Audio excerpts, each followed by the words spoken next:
Hello friends, ഇന്നൊരു മുരിഞ്ഞ ഉഴുന്ന് വട recipe കണ്ടാലോ. അപ്പോൾ ഉഴുന്ന് ഞാനിവിടെ 4 മണിക്കൂർ സോക്ക് ചെയ്യാൻ വേണ്ടിയിട്ട് വെച്ചിട്ടുണ്ട്. അത് നന്നായിട്ട് ഡ്രെയിൻ ചെയ്തെടുത്ത് മാറ്റി വെച്ചിട്ടുണ്ട് കേട്ടോ. ഒട്ടും വെള്ളമില്ലാതെയാണ് എടുത്തിട്ടുള്ളത്. ഇനി മിക്സിയുടെ ചെറിയ ജാർ എടുക്കുക. ചെറിയ ജാർ എടുത്തതിന് ശേഷം കുറച്ചായിട്ട് ചേർത്ത് കൊടുത്തിട്ട് നമ്മളിതൊന്ന് അരച്ചെടുക്കണം കേട്ടോ. നല്ല ഫൈനായിട്ട് അരച്ചെടുക്കുന്നുണ്ട്, എന്നാൽ ചെറിയ തരികളുള്ള രീതിയിലാണ് കേട്ടോ അരച്ചെടുത്തിട്ടുള്ളത്. അപ്പോൾ ഇതിലേക്ക് അല്പാൽപ്പായിട്ട് വെള്ളം ചേർത്ത് കൊടുക്കണം. ഞാനിവിടെ ഏകദേശം ഒരു മാവ് അരയ്ക്കാൻ വേണ്ടിയിട്ട് 3 ടേബിൾ സ്പൂണോളം വെള്ളം ചേർത്ത് കൊടുത്തിട്ടുണ്ട്. കുറച്ചായിട്ട് മാവ് തിക്കായിട്ട് വരുന്നതിനനുസരിച്ചിട്ടാണ് കേട്ടോ ചേർത്ത് കൊടുക്കുന്നത്. മിക്സിയിൽ അരയ്ക്കുന്ന സമയത്ത് കുറച്ച് ബുദ്ധിമുട്ടായിട്ട് നമുക്ക് തോന്നും, പക്ഷെ പെട്ടെന്ന് തന്നെ അരഞ്ഞ് കിട്ടും കേട്ടോ. അപ്പോൾ എൻ്റെ മാവൊക്കെ ഇവിടെ റെഡിയായി അരഞ്ഞ് വന്നിട്ടുണ്ട്. ഉഴുന്നെല്ലാം അരച്ച് റെഡിയാക്കി വെച്ചിട്ടുണ്ട്. ഇനി നന്നായിട്ട് കുഴച്ച് കൊടുക്കുക. കൈ വെച്ചിട്ട് തന്നെ കുഴച്ച് കൊടുക്കണേ, നല്ല സോഫ്റ്റാക്കി കിട്ടാൻ വേണ്ടിയിട്ടാണ് കേട്ടോ.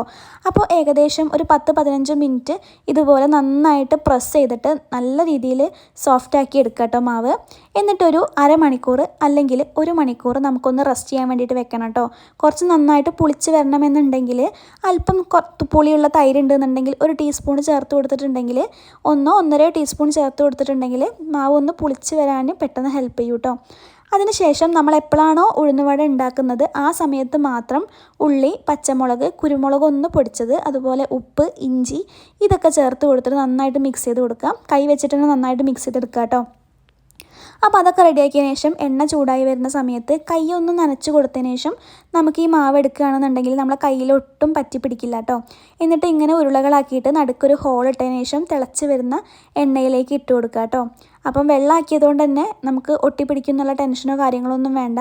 രണ്ടാമത് മാവ് എടുക്കുന്നതിന് വേണ്ടിയിട്ട് നമ്മൾ കുറച്ചും കൂടി വെള്ളം കൈ നനച്ചതിന് ശേഷം ഇങ്ങനെ ഇട്ട് കൊടുക്കുക കേട്ടോ. അപ്പോൾ ഇങ്ങനെ ഓരോ മാവ് ഇട്ട് കൊടുത്തിട്ട് ഒരു ഭാഗം നന്നായിട്ട് വെന്തതിന് ശേഷം മാത്രം മറ്റേ ഭാഗം മറിച്ചിടുക കേട്ടോ. അപ്പോൾ ഒരു ഭാഗം നന്നായിട്ട് വെന്ത് വന്നിട്ടുണ്ട്, ഞാൻ ഒന്ന് തിരിച്ചിടുന്നുണ്ട് കേട്ടോ. അപ്പോൾ അങ്ങനെ 2 ഭാഗവും നന്നായിട്ട് മുരിഞ്ഞ് വരുന്ന സമയത്ത് നമുക്ക് കോരി മാറ്റാം. ഞാനിതൊരു മീഡിയം ടു ലോ ഫ്ലെയിമിലാണ് വെച്ചിട്ടുള്ളത്. അപ്പോൾ അങ്ങനെ വെക്കാൻ ശ്രദ്ധിക്കുക, അല്ലാന്നുണ്ടെങ്കിൽ പെട്ടെന്ന് കരിഞ്ഞു പോകാൻ ചാൻസ് ഉണ്ട് കേട്ടോ. അപ്പോൾ വെളിച്ചെണ്ണയിലാണ് ഞാൻ ചുട്ടെടുക്കുന്നത്.